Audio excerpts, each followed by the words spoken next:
গল্পের দেশে তোমাকে আবারও স্বাগত। আজকে পাঠ করব সুচিত্রা ভট্টাচার্যের লেখা গল্প 50-50। গল্প পাঠে আমি দীপালি।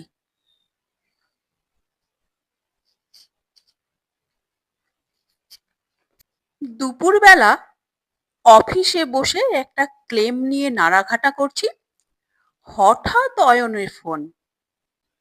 এই রাতুল, কি করছিস? সামান্য অবাকই হলাম। অয়ন তো অফিসে বড় একটা ফোন করে না। ওর ফোনাফোনির সময় তো রাত 10টার পর, বাড়ি টু বাড়ি। হলো কি আজ? হালকা ভাবেই বললাম, অফিসে লোকে যা করে কাজ। খুব বিজি? তা আছি একটু। কেন রে? চট করে গড়িয়াহাট চলে আসতে পারবি? অয়নের স্বর উত্তেজিত শোনালো। এই ধর ঘন্টাখানেকের মধ্যে। কি ব্যাপার? বিয়ে করছি আজই। তোকে সাক্ষী দিতে হবে। কি? কি করছিস? বিয়ে, শাদি, আই মিন ম্যারেজ, রেজিস্ট্রি করে। রেজিস্ট্রি কেন? নীলাঞ্জনার সঙ্গে তো তোর। নীলাঞ্জনা নয়, সমৃতা। চলে আয় চটপট।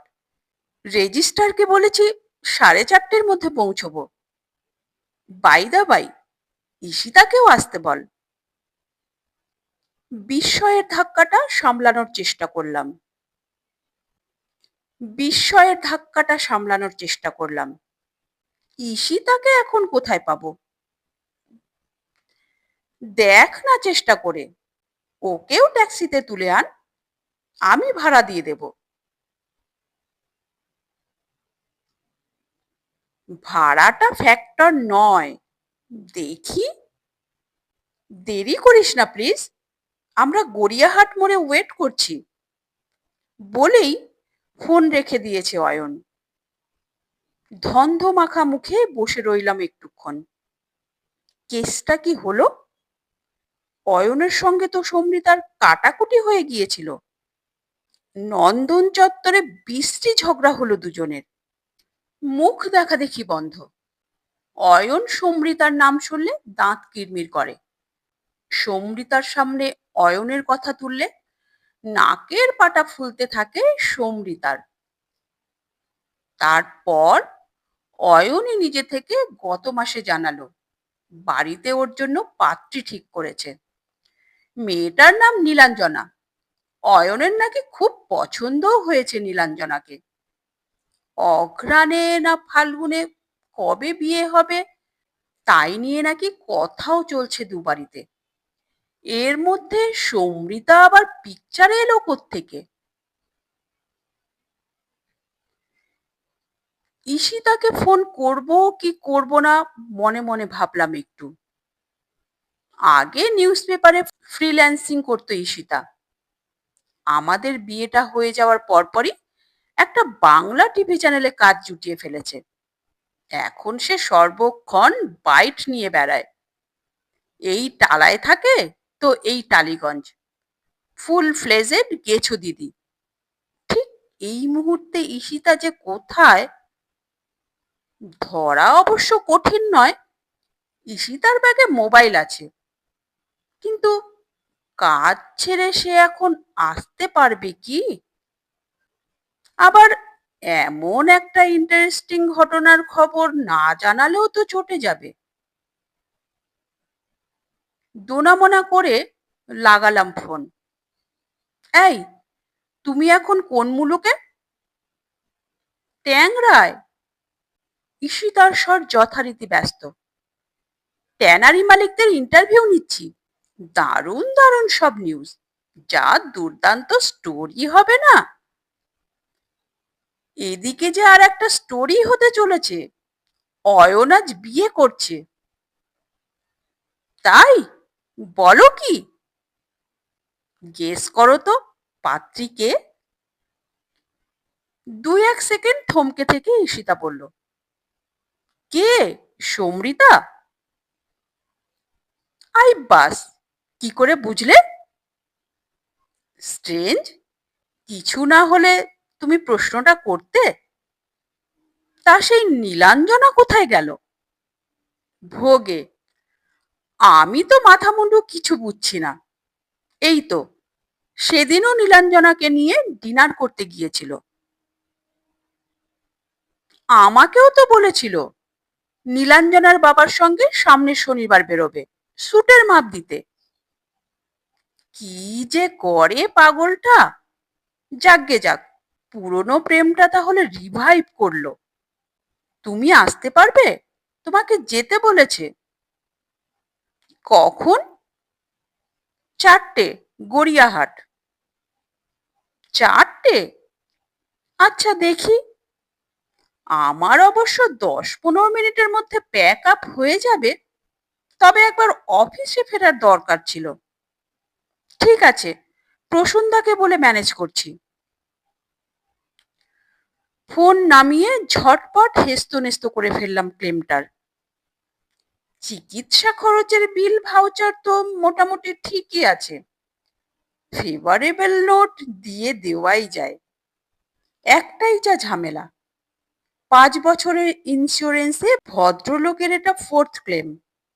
মরুগ্গে যাক, সেটাও নয় লিখে দিই নোটে। এরপর হুড়কো দিতে হলে ম্যানেজারকে দিক। ফাইল যথাস্থানে পাঠিয়ে বেরিয়ে পড়লাম অফিস থেকে। নেব কি নেব না করতে করতে ট্যাক্সিও নিয়েছি একটা। অয়ন কেতা মেরে ভাড়া দেবে বলল বটে, তবে আদৌ কি ঠেকাবে বলা মুশকিল। যা বিটকেল রকমের হিসেবি। একবার আমরা 5 জন মিলে ধাবায় খেতে গিয়েছিলাম। সমৃতা ঈশিতাও ছিল।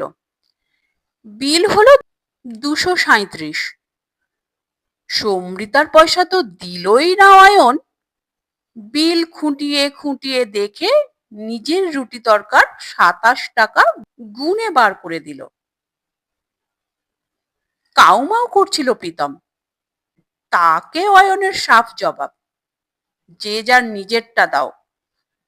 তোমরা পরোটা কাবাব খেয়েছো, তোমাদের বেশি বসবে। আজ যদি বেটা ট্যাক্সি ভাড়া অফারও করে, ঈশিতা আলাদা যাচ্ছে তো, নির্ঘাত অর্ধেক দেবে। আমার আগে গড়িয়াহাট মোড়ে পৌঁছে গেছে ঈশিতা। অয়ন আর সমৃতাও অপেক্ষা করছিল। সমৃতার শাড়ি পরেছে আজ, অয়ন চোস্ত পাঞ্জাবি। দারুণ কাজ পাঞ্জাবিটায়, নতুন। কাঁধে একটা ঝোলা ব্যাগও আছে অয়নের। বিয়ের ড্রেস এক্ষুনি কিনে প্যান্ট শার্ট ঝোলায় চালান করেছে নাকি? অয়ন সব পারে। আমাকে দেখে অয়ন তড়িঘড়ি এগিয়ে এলো। ট্যাক্সি মিটারের দিকে তাকালোই না, নিচু গলায় বলল, এই, আজ কিন্তু একদম নীলাঞ্জনার নাম তুলিস না। চোখ সরু করে বললাম, ব্যাপার কি রে, তোরা আবার মিলে গেলি যে বড়। দূর, ওসব নীলাঞ্জনা ফিলাঞ্জনা চলে না। একটা কোল্ড ড্রিঙ্কস কিনলেও ভ্যাবলার মতো দাঁড়িয়ে থাকে কখন আমি পার্স থেকে টাকা বার করি।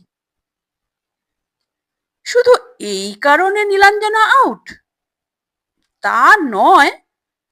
সমৃতাও ফোন করে খুব কান্নাকাটি করছিল, আমায় ছাড়া ও থাকতে পারবে না। আমিও ভেবে দেখলাম, সমৃতার সঙ্গে আমি মোট 146 দিন ঘুরেছি। আমাদের পরিচয়ও পাক্কা 5 বছর 7 মাসের। তুলনায় নীলাঞ্জনা তো নাথিং। ন্যাচারালি আমার ওপর সমৃতারই বেশি রাইট। তোর বাড়িতে জানে? রাত্তিরে জেনে যাবে। বাবা মানলেও মানতে পারে, মা নো চান্স। আফটার অল মার পছন্দের পাত্রীকে ডিচ করলাম। তাহলে তো খুব অশান্তি হবে বাড়িতে।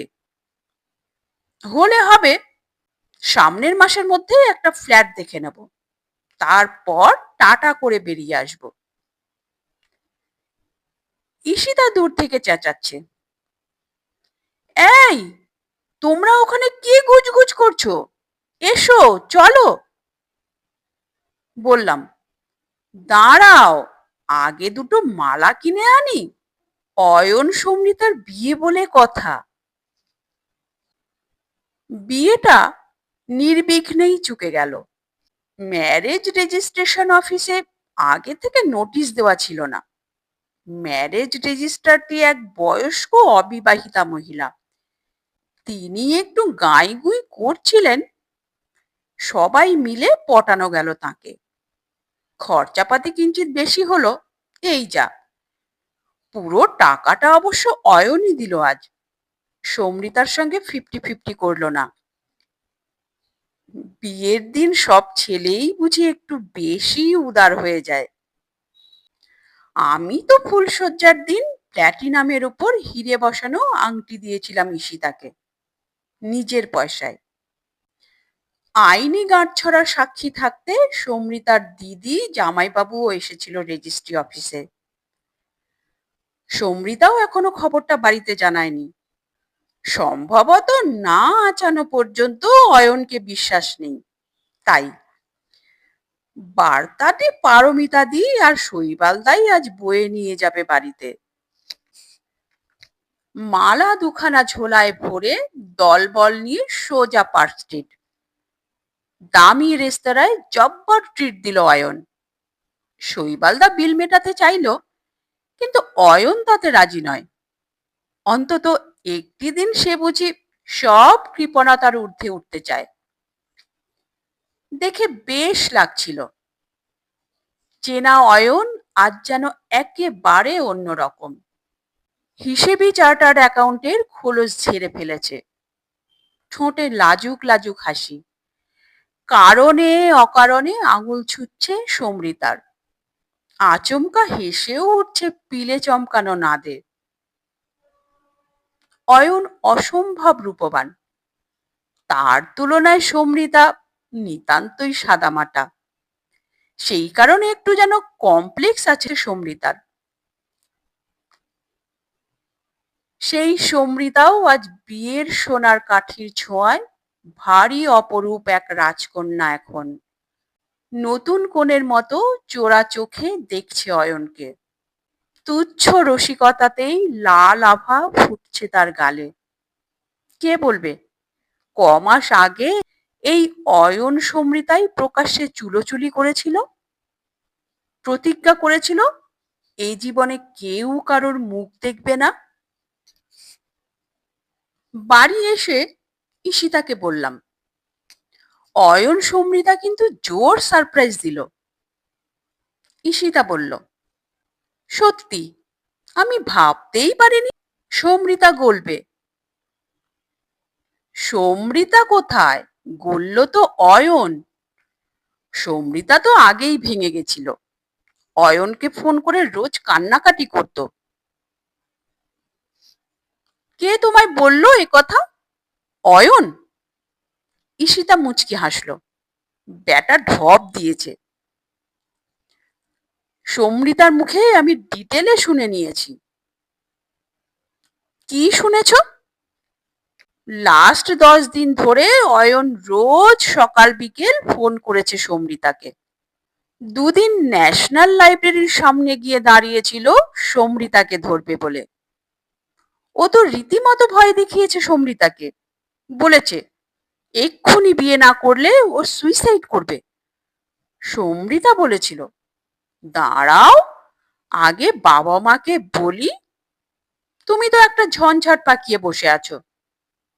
বিয়ের দিন পর্যন্ত ফাইনাল, সেটার আগে ফয়সালা করো বাড়িতে। ততদিনে আমিও আমার পিএইচডির কাজটা একটু এগিয়ে নিই।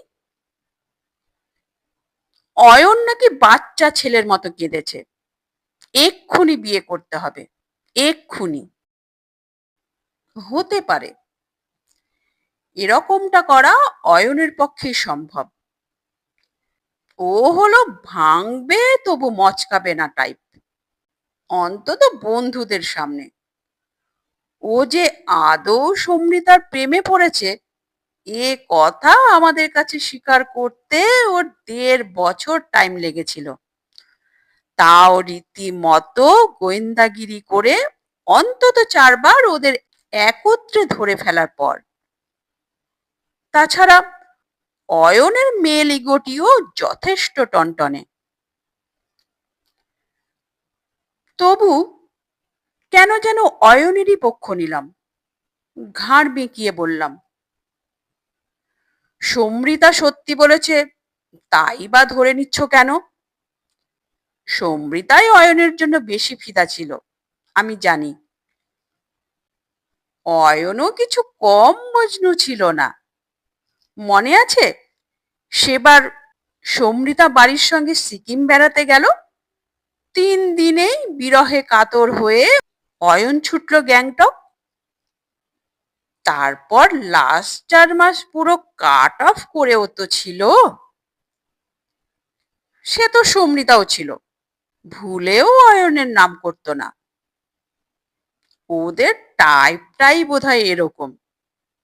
যা বলেছ, কাভি খুশি কাভি গম, কিংবা কাভি হা তো কাভি না। দুজনেই হেসে ফেললাম, তবে প্রার্থনাও করলাম এবার থেকে যেন ওদের খুশির পাল্লাটাই ভারী হয়।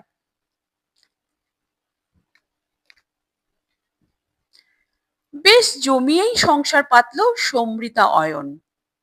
চমৎকার এক ফ্ল্যাট ভাড়া নিল যাদবপুরে, ৩ তলার ওপর। পূব দক্ষিণ খোলা, অঢেল হাওয়া, অঢেল আলো, অঢেল প্রেম। অয়নের মা মেনে না নিলেও সমৃতার বাড়ি থেকে কণা মাত্র আপত্তি হয়নি।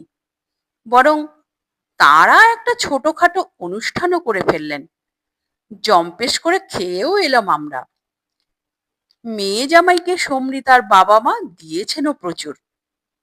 গয়নাগাটি, খাট, আলমারি থেকে শুরু করে ফ্রিজ, ওয়াশিং মেশিন পর্যন্ত যৌতুক দিয়েই ফ্ল্যাটটা সাজিয়ে ফেলেছে সমৃতা।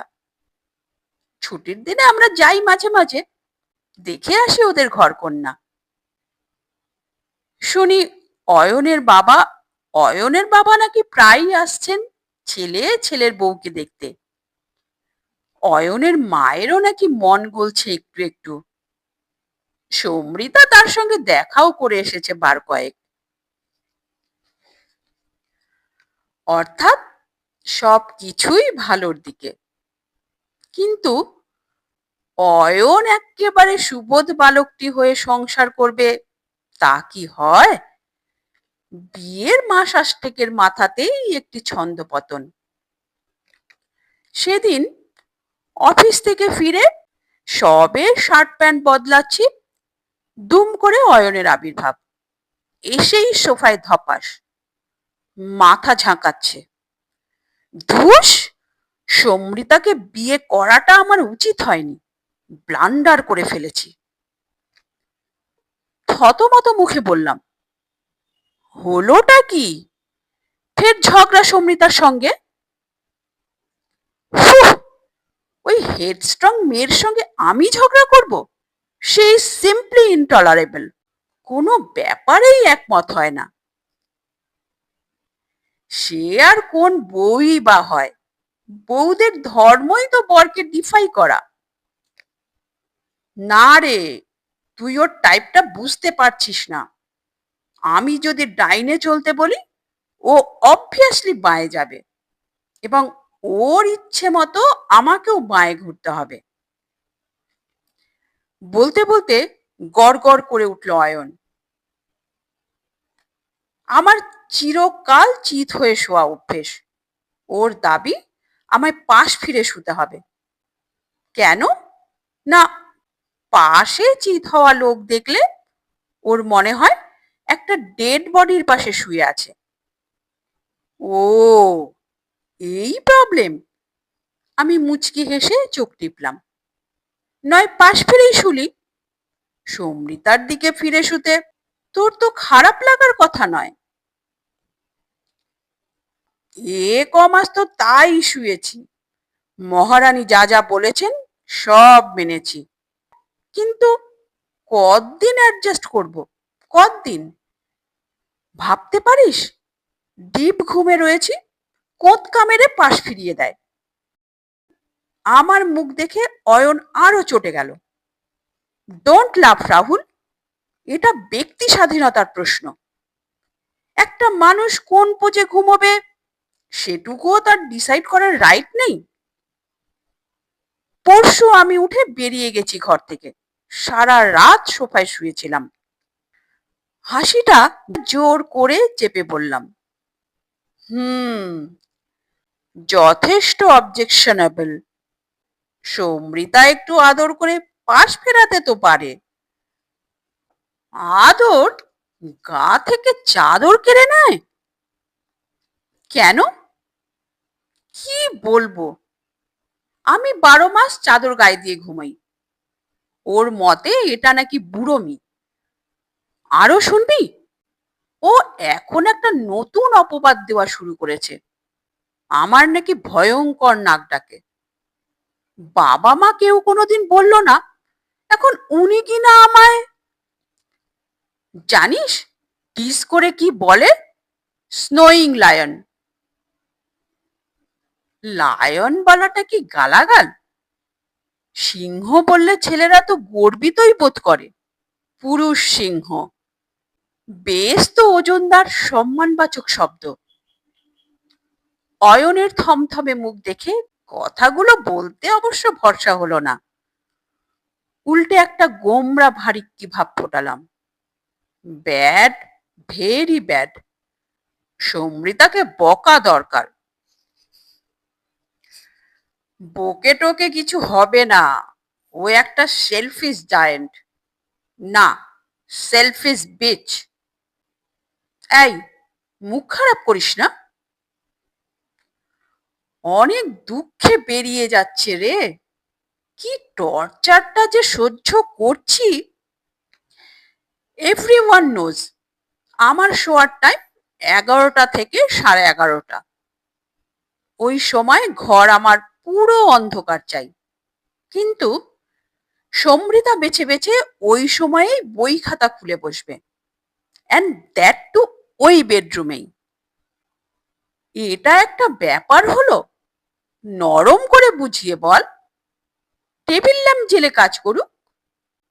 তাই করে, কিন্তু এক কণা আলো থাকলেও আমি চোখ বুঝতে পারি না। দুহাতে নিজের ঝাঁকড়া চুল খামচে ধরল অয়ন।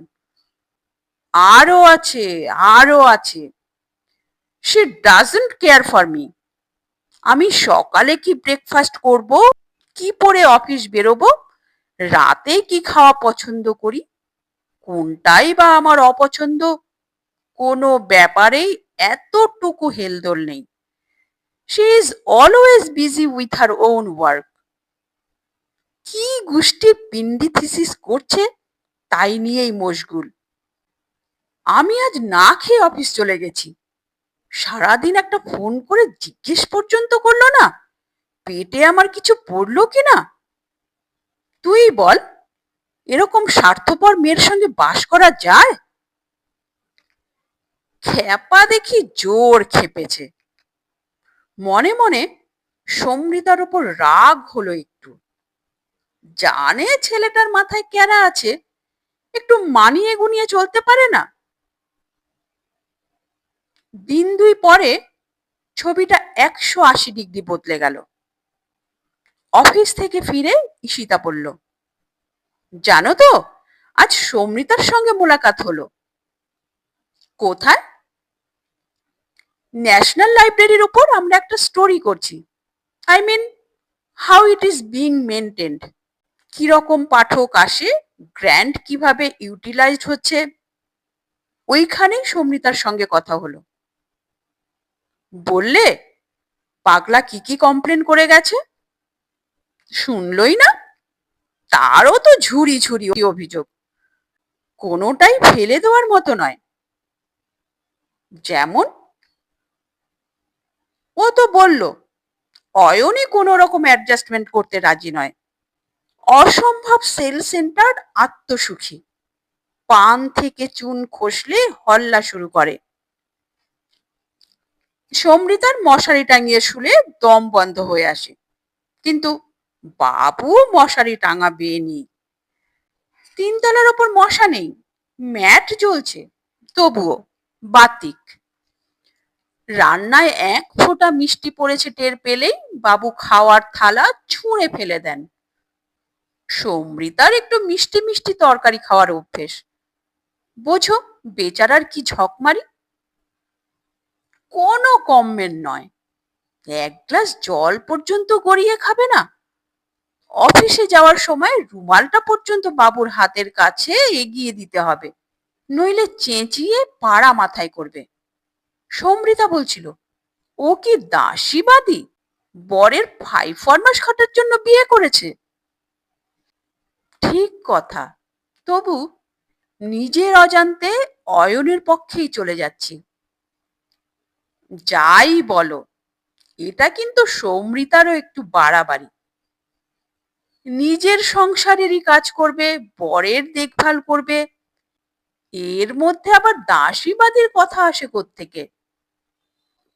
আসতো না যদি দুজনেই ঘরের কাজকর্ম শেয়ার করত। সমৃতাকেও তো বাইরে বেরোতে হয়, পেপার রেডি করছে, ডাটা কালেকশন করছে, গাইডের কাছে ছুটছে, তার মধ্যেই তো রান্না বান্না সবই করে। কিন্তু সমস্ত ঝক্কি ও কেন একাই মাথায় নেবে? এবং তারপরেও বরের মন পাওয়া যাবে না। জানো, সেদিন কি জন্য না খেয়ে অফিস চলে গিয়েছিল অয়ন? কি জন্যে? গেস করো। হবে সিলি কিছু। সিলি নয়, সিলিয়েস্ট অফ দ্য সিলি। অয়ন ব্রেকফাস্টে পোচ খেতে চেয়েছিল, সমৃতা ওকে অমলেট ভেজে দিয়েছিল, তাই। সমৃতাও তেরা হয়ে গেছে, বলেছে রোজ অমলেটই করে দেবে, খেতে হয় খাও, না হলে রাস্তা দেখো। এখন তো আরো বেশি বেশি করে শোয়ার ঘরে বসে পড়াশোনা করছে। অত কি সব সময় অয়নের সুবিধেই দেখতে হবে নাকি? বারে, এরকম করলে চলবে? এতে তো শুধু লাঠালাঠিই হবে। হলে হবে, সবাই তো আর আমি নয় যে মুখ বুজে মেনে নেবে সবকিছু। এর মধ্যে আবার নিজেকে ঢোকাচ্ছ কেন? কারণ আমিও একজন সাফারার, কত কিছু স্যাক্রিফাইস করেছি তোমাদের জন্য। জিন্স পরে রাস্তাঘাটে কাজ করতে কত সুবিধে। তোমার মার পছন্দ নয় বলে আমি জিন্স ছেড়ে দিইনি। সারা সপ্তাহ কি খাটুনিটাই যায়, তারপরও একটা রোববার আমার কোনো বিশ্রাম আছে? তোমার মতো বন্ধু বান্ধবদের সঙ্গে আড্ডা মারতে যেতে পারি? তোমার বাবা চান বলে আমায় বৌমাটি সেজে কিচেনে ঢুকতে হয় না। যত টায়ার্ড হয়েই ফিরি, রাত্রিরে আমায় পরিবেশন করতে হয় না খাবার টেবিলে। আশ্চর্য, এটুকু কাজের জন্য তোমার এত বিরক্তি? এ কথা তো আগে কখনো বলনি। বলিনি, আজ উঠলো বলে বললাম। আমার কিন্তু ধারণা ছিল কাজগুলো তুমি ভালোবেসেই করো।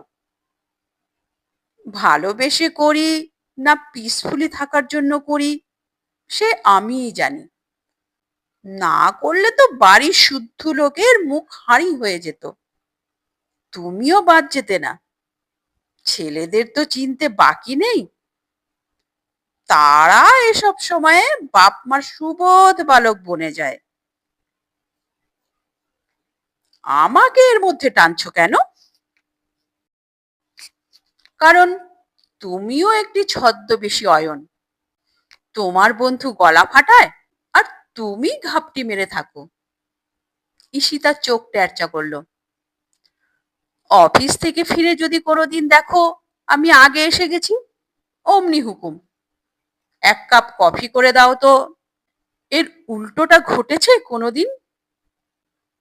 আমার কফি খাওয়ার ইচ্ছে হলে তখন তো অর্ডারটা মাকে পাস করে দাও, দাও না? এবার আমার একটু রাগই হয়ে গেল।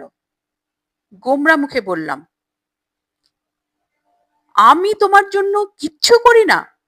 নিজেকে একটুও বদলাইনি? কি বদলেছ?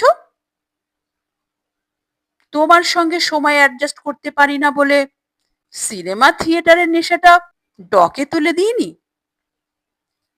তোমার পছন্দ নয় বলে কালে ভদ্রে যা একটা দুটো সিগারেট খেতাম তাও অফ। ও মহৎ ত্যাগ। আর আর আর অনেক চিন্তা করেও আর তেমন কিছু খুঁজে পেলাম না। অস্থির মুখে বললাম, অত কি হিসেব থাকে? মাথা খুঁড়েও আর কিছু মনে করতে পারবে না, কারণ আর কিছুই ছাড়নি। ঈশিতা হেসে ফেলল। তবু আমরা বেশ বহাল তবিয়াতে তেমন ঝগড়াঝাটি না করেও টিকে আছি। কি করে আছি? ভ্যাবলার মতো তাকালাম।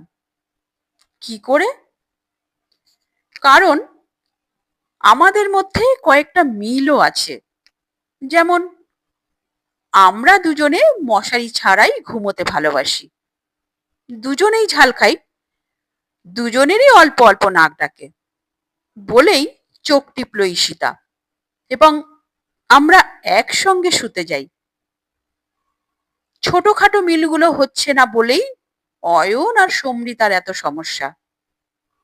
তবে এই নিয়ে মাথা ঘামানোরও কিছু নেই। ঝগড়া ওরা বিয়ের আগেও করত, এখনো করছে। এভাবেই ওরা টিকে থাকবে বলছো? দেখা যাক। অয়ন সমৃতার বিয়েটা অবশ্য শেষ পর্যন্ত টিকল না। প্রথম বিবাহ বার্ষিকীটা অবশ্য বেশ ঘটা করেই উদযাপন করেছিল দুজনে। বন্ধু বান্ধব আত্মীয় স্বজনদের ডেকে এলাহি আয়োজন, দেদার খানাপিনা, হল্লাগুল্লা, নাচা গানা। সমৃতা দিব্যি একটা সুখী সুখী মুখে ঘুরে বেড়ালো সারাক্ষণ। অয়নও খুশিতে ডগমগ। দেখে মনে হচ্ছিল একটা ভালো মতো প্যাচ আপ বুঝি হয়ে গেছে। কোথায় কি, অ্যানিভার্সারির পর বোধহয় 2 সপ্তাহ কাটেনি, হঠাৎ শীতের ভোরে ঝোড়ো কাকের মতো অয়ন এসে হাজির। হাতে প্রকাণ্ড একটা সুটকেস, কাঁধে সেই বিয়ের দিনের ঝোলা ব্যাগ। আমরা দুজনেই জোর চমকেছি। চোখ রগড়াতে রগড়াতে জিজ্ঞেস করলাম, কি রে, কি ব্যাপার? Over, everything is finished. Ishita ভুরু কুচকে বলল, আবার কি পাকালে তোমরা? পাকাইনি, ছিঁড়ে ফেললাম। আমাদের রিলেশনশিপ আজ থেকে খতম। আমাদের গলা কোরাসে বেজে উঠল। কেন? গুমগুমে স্বরে অয়ন বলল, সমৃতা আমায় তাড়িয়ে দিয়েছে। মানে? মানে আবার কি? বলেছে ভাগো। অবশ্য আমি ওকে আগে গেট আউট বলেছিলাম। আফটার অল ফ্ল্যাটের রেন্টটা তো আমিই দিই। ব্ল্যাঙ্ক ফায়ার হয়ে গেল। সমৃতা বলল, আমি বেরিয়ে গেলে তুমি আমার বাবার দেওয়া খাট, আলমারি, ফ্রিজ, টিভি ব্যবহার করবে। ওটি হচ্ছে না, তুমি কাটো। ব্যাস, আমিও উইথ ব্যাগ অ্যান্ড ব্যাগেজ বেরিয়ে এলাম। একটি দিনও আর ওখানে নয়। The curtain has dropped. Boss boss, মাথা ঠান্ডা কর। হঠাৎ কি নিয়ে তোদের ফাটাফাটি হলো? আমি যে ওকে খুন করিনি এ ওর 14 পুরুষের ভাগ্যি। কি অসভ্য মেয়ে জানিস? ঠান্ডায় জম্পেশ করে ঘুমোচ্ছি, ওই বজ্জাত মেয়ে কম্বল সরিয়ে আমার ঘুমন্ত নাকে ফস করে ড্রপ দিয়ে দিল। এ তো আমাকে মার্ডারের প্ল্যান। ওই তেতো ন্যাজাল ড্রপ যদি আমার শ্বাসনালীতে ঢুকে যেত, that very moment I had decided ওই মেয়ের সঙ্গে আর নয়, and this is final, final, final. এবার আর নির্দোষ জন্ডিস নয়, কেসটা হেপাটাইটিস বিতে টার্ন নিয়েছে। বসে বসে ফোঁস করছে অয়ন, লাল চোখ ঘুরছে এপাশ ওপাশ, দাঁত কিরমির করছে মাঝে মাঝে, যেন সমৃতাকে সামনে পেলে এক্ষুনি চিবিয়ে খেয়ে নেবে। ঝট করে উঠে দাঁড়ালো। চলি। কোথায় যাবি এখন? হোটেল খুঁজতে। সুটকেসটা রইল, পরে এসে নিয়ে যাব। হোটেলে যাবি কেন? এখানে থেকে যা। হয় না, আমার জন্য তোরা কেন ডিস্টার্ব হবি? তাহলে অন্তত নিজের বাড়িতে যা, গোল পার্কে। আমার কোনো বাড়ি ফাড়ি নেই, মার সঙ্গে তো কাটতি হয়ে গেছে, আর যাকে আমি ছাড়ি তাকে পুরোই ছেঁটে ফেলি। কথাটা সমৃতাকেও জানিয়ে দিস। Please Ayan, be sensible. Ishita অয়নের হাত ধরল। সামান্য কারণে লোক হাসিও না। সামান্য কারণ? কি নোংরা ভাষায় আমায় অপমান করেছে জানো? বাপের দেওয়া জিনিস দেখাচ্ছে, এত বড় স্পর্ধা! কে দিতে বলেছিল ওসব ওর বাপকে? অয়ন সরকারের পয়সা ছিল না? ইস, কেন যে তখন 50-50-তে যায়নি। আমাদের কোনো উপরোধকেই আমল না দিয়ে দুপদুপিয়ে বেরিয়ে গেল অয়ন। একটুক্ষণ থম মেরে বসে থেকে ঈশিতা বলল, দাঁড়াও, সমৃতাকে ধরি। ঈশিতা উঠে টেলিফোনের বোতাম টিপল। শুরুটুকুই যা করতে পেরেছে, তারপর আর কথা বলার সুযোগই পাচ্ছে না। মাঝে মাঝে চোখের ভাষা বদলে যাচ্ছে, আর টুকরো টুকরো ধ্বনি ফুটছে। ও মা, তাই নাকি? বলিস কি? সর্বনাশ! ফোনটা যখন রাখলো, ঈশিতার মুখে পুঞ্জ পুঞ্জ মেঘ। ভার গলায় বলল, হোপলেস কেস, কিছুই আর করা যাবে না। এ তো জানা কথাই, সমৃতাও তো কম জিদ্দি নয়, ও এক চুলও নত হবে না। কেন হবে? জানো অয়ন কি করেছে?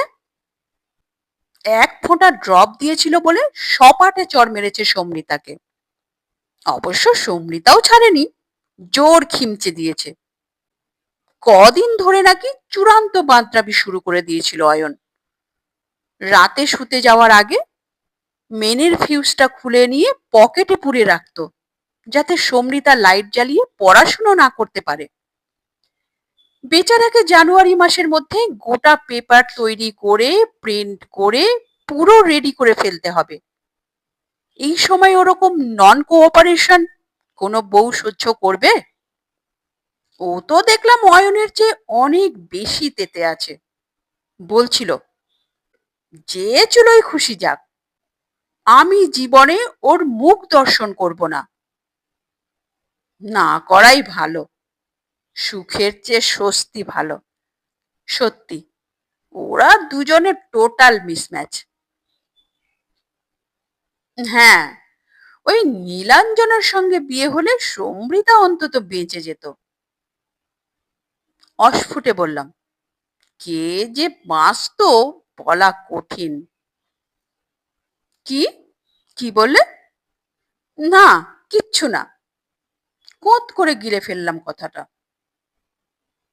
একদিনে এইটুকু অন্তত বুঝে ফেলেছি, দুনিয়ায় মেয়েরা একটা আলাদা জাত, একটা স্পেসিফিক স্পিসিস। একটা কাককে একটু বেঁধে রাখলে সব কাক যেমন একসঙ্গে কা কা করতে থাকে, মেয়েরাও যেন অনেকটা সেরকম। আর বেশি কথা বললে ঈশিতা এক্ষুনি ঠুকরে দেবে। গলা ঝেড়ে নিয়ে বললাম, না আমি বলছি কি, অয়ন এলে ওকে আর এই প্রসঙ্গ নিয়ে ঘাঁটানোর দরকার নেই। আমার ভারী দায় পড়েছে। তুমিও আর তোমার ওই বদমেজাজি বন্ধুটিকে প্রশ্রয় দিও না। দেওয়ার প্রশ্নই আসে না। মিয়া বিবির বক্সিং এ রেফারি হয়ে মরি আর কি। ওরা যা প্রাণ চায় করুক। অয়ন সমৃতার প্রাণ যে কি চাইবে মোটামুটি আন্দাজ করে ফেলেছিলাম। প্রায় সেই ছকেই এগোলো দুজনে। অয়ন আর সমৃতার কাছে ফিরল না। দিন কয়েক হোটেলে কাটিয়ে কিছুদিন পেইং গেস্ট হয়ে রইল এক বাড়িতে। মাস ৩-৪ মধ্যেই ট্রান্সফার নিয়ে চলে গেল হেড অফিস হায়দ্রাবাদ। সমৃতাও ও বাড়ির পাট তুলে দিল, প্রত্যাবর্তন করলো পিতৃগৃহে। যথা সময়ে জমা করে দিয়েছে থিসিস। অস্থায়ী চাকরি জুটিয়ে নিয়েছে একটা স্কুলে।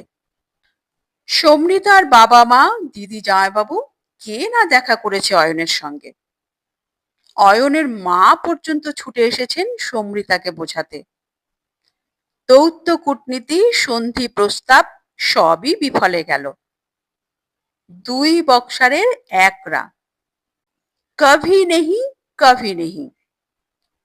তবে আমাদের সঙ্গে দুজনেরই যোগাযোগ রয়ে গেছে অল্প বিস্তর। সমৃতা মাঝে মাঝে ফোন টোন করে, স্কুলের গল্প শোনায়। পিএইচডি হওয়ার পর একদিন এসে লাড্ডুও খাইয়ে গেল। দেখে মনেই হয় না ওর জীবনে কোনো বিপর্যয় ঘটেছে। প্রাণবন্ত ভাবটা একটু কম বটে, তবে বিষাদের তেমন চিহ্ন নেই। শুধু কোনো কারণে অয়নের প্রসঙ্গ উঠে পড়লে চোয়ালটা কেমন শক্ত হয়ে যায়, কিংবা সামান্য উদাস হয়ে যায় চোখ মুখ। অয়নের তো বোধহয় তাও হয় না। হায়দ্রাবাদে দিব্যি খোশ মেজাজে আছে অয়ন। প্রায় রোজই লম্বা লম্বা ইমেল পাঠায় আমাদের। হায়দ্রাবাদের পুঙ্খানুপুঙ্খ খবর থাকে সেখানে। হায়দ্রাবাদের রাস্তাঘাট কিরকম, বাড়ি ঘরের ভাড়ার কি রেট যাচ্ছে এখন, আলু, পেঁয়াজ, শসা, টমেটোর দাম কত, কোন মার্কেটে ভালো মাছ পাওয়া যায়, কবে কি টেম্পারেচার যাচ্ছে, কিছুই বাদ যায় না। আমরা এখন চোখ বুজে বলে দিতে পারি হায়দ্রাবাদের কোন দোকানের বিরিয়ানি সেরা, কোথায় দারুণ চাপ পাওয়া যায়, হায়দ্রাবাদের 20-50 কিলোমিটারের মধ্যে কোন কোন দ্রষ্টব্য স্থানে কিভাবে বেড়াতে যেতে হবে, নিজাম প্যালেস, চারমিনার শহরের ঠিক কোথায়, বাঞ্জারা হিলসে বাস করে কোন কোন বিখ্যাত মানুষ। আমরা উত্তর দিই না দিই, অয়নের ইমেল আসবেই। তবে ভুলেও সেখানে সমৃতার নামের আদ্যক্ষরটিও নেই। ভারী আশ্চর্য লাগে। অয়ন সমৃতা কি এভাবেই কাটিয়ে দেবে? ডিভোর্সটাও তো করলো না। স্বামী স্ত্রী হয়েও স্বামী স্ত্রী না হয়ে রয়ে যাবে আজীবন। আশ্চর্য হওয়ার আরো কিছু বাকি ছিল আমাদের। কুলু মানালিতে হানিমুন সেরে আসার পর আমাদের আর তেমন বেড়ানো হয়নি কোথাও। তাছাড়া ঈশিতার কাজটাই এমন বেখাপ্পা, ওর ছুটি পাওয়াই দুষ্কর। এবার অনেক লড়ে টড়ে কটা দিন ম্যানেজ করে ফেলল। বিজয়া দশমীর পরের দিন আমরা বেরিয়ে পড়লাম গোপালপুর। বাসনা কোজাগরি পূর্ণিমাটা সমুদ্রের ধারে কাটাবো। গোপালপুরে পৌঁছে একটু অসুস্থই হয়ে পড়ল ঈশিতা। গা গুলোচ্ছে, মাথা ঘুরছে, যত সব ঝঞ্ঝাটিয়া উপসর্গ।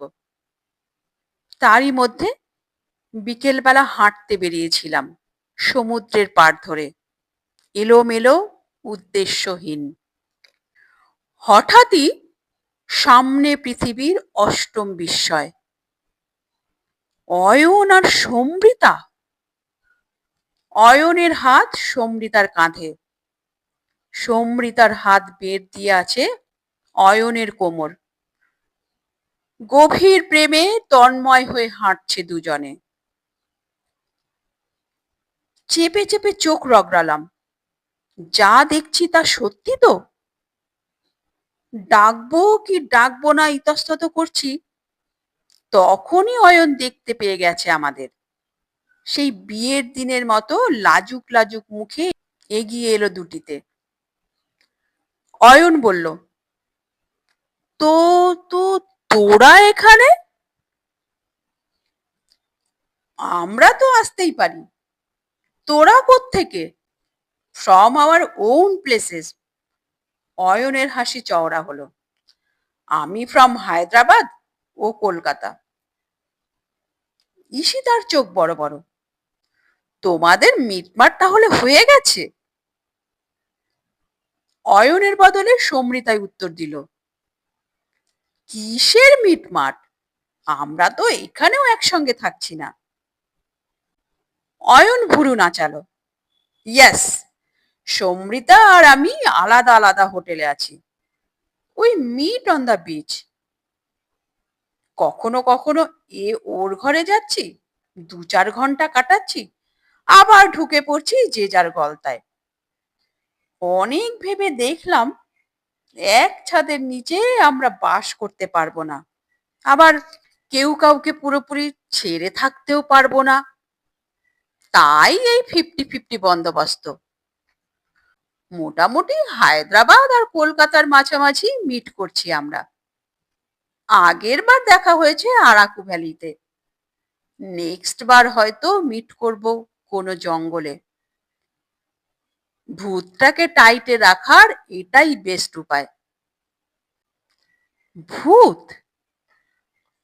আমি আর ঈশিতা চোখ চাওয়াচাওয়ি করলাম। কোন ভূত? সমৃতা ফিক করে হাসলো। যে ভূতটা আমাদের মধ্যে ঝগড়া বাঁধায়। হাঁটতে হাঁটতে অনেক দূরে চলে গেল দুই মূর্তি, ক্রমশ দৃষ্টিসীমার বাইরে। আমরা হতভম্ব হয়ে দাঁড়িয়ে আছি। হুম, হতভম্ব নয়, হতবাক। সমৃতা আর অয়ন দুজনেই কি বদ্ধ উন্মাদ। সূর্য ডুবছে। শেষ বিকেলের সমুদ্রের নীল এখন প্রায় বর্ণহীন। দূরে একটা মাছ ধরার নৌকো ঢেউয়ের দোলায় উঠছে নামছে, চোখের আড়াল হয়ে যাচ্ছে কখনো বা, আবার পর মুহূর্তে জানান দিচ্ছে সে আছে, সে আছে। অনেকক্ষণ পর ঈশিতা বলল, বুঝি বা ওই নৌকাটাকে দেখতে দেখতে? ঈশিতার স্বরে মুগ্ধতার ঘোর। সমৃতাদের আইডিয়াটা কিন্তু দারুণ, তাই না? দারুণ নয়, বলো বিটকেল। মোটেই না, খুব ভালো। এই যে আমরা একসঙ্গে আছি, রোজই কিছু না কিছু নিয়ে মনোমালিন্য হচ্ছে, কথা কাটাকাটি হচ্ছে। তোমার মনে হয় না সম্পর্কটা ক্রমশ স্টেল হয়ে যাচ্ছে? আমরাও যদি ওদের মতো দূরে দূরে থাকতে পারতাম, বছরে একবার কি দুবার দেখা হতো, কখনো জঙ্গলে কিংবা কোনো পাহাড়ে, অথবা কোনো সমুদ্রের পাড়ে। বলেই আমি হেসে উঠলাম। আলগা ঠেললাম ঈশিতাকে। যাও না, তাই থাকো না। আহা, সে উপায় বুঝি রেখেছ? আটকাচ্ছে কিসে? তুমি একটি গবেট, এখনো টের পাওনি? কি? ইস, আমি বলে ভেবে ভেবে মরছি কবে থেকে ছুটি নিতে হবে, কলিগরা কি ভাববে, আবার কতদিন পরে কাজে জয়েন করতে পারবো। ছুটি? কেন? আমি প্রেগন্যান্ট? ঈশিতা আমার নাক নেড়ে দিল। বুঝলে ভোম্বল, আমাদের মধ্যিখানে একজন আসছে। ফ্যাল ফ্যাল করে দেখছি ঈশিতাকে। তীর তীর সুখ কাঁপছে ঈশিতার দু চোখে। ওই কাঁপন ছড়িয়ে গেল আমার বুকে, শিরায় উপশিরায়। বুঝতে পারছিলাম না কোনটা ভালোবাসা, আমাদের এই বন্ধন, না অয়ন সমৃতার ওই দূরে দূরে থাকা, নাকি দুটোই ফিফটি ফিফটি।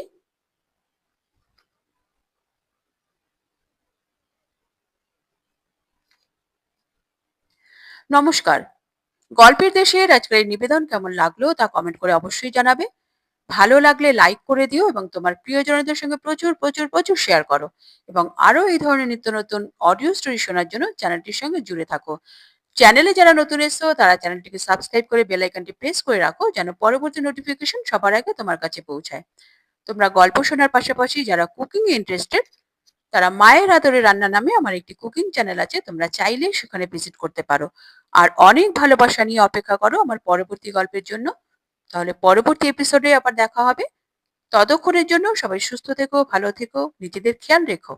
নমস্কার, ধন্যবাদ।